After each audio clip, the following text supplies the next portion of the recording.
ভিতরে আমার সবচেয়ে এই সময়টা আমার ভালো লাগে, যে সময় আর কি দিন আর রাত একসাথে মিশে যায়।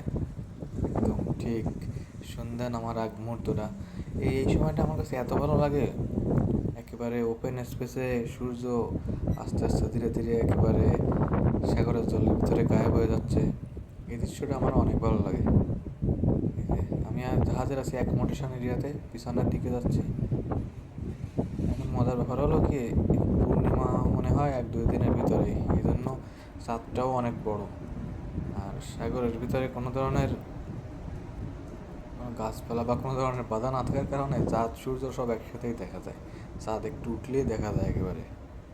এই যে এদিকটা পশ্চিম দিকে সূর্য ধীরে ধীরে ডুবে যাচ্ছে, এখন একেবারে ঠিক সন্ধ্যার আগ মুহূর্তটা। জাহাজের একেবারে পিছনের দিকে চলে যাবে। এই যে একটা ফিশিং লাইন, এই ফিলিপিনো যে গরুরা আছে এরা মাছ ধরতে খুব ভালোবাসে। এরা এখানে এই মাছ ধরার জন্য পিছনে যে ফিশিং লাইনটা টানা রাখছে, দেখা যাচ্ছে কিনা কে জানে। জাহাজের একেবারে সবচেয়ে পিছনের এই দিকটা, এই যে এখান থেকে চাঁদ দেখা যাচ্ছে। সাগরের জল একেবারে পরিষ্কার, চারিদিকে সব কিছু একেবারে সুন্দরভাবে ভিজিবল।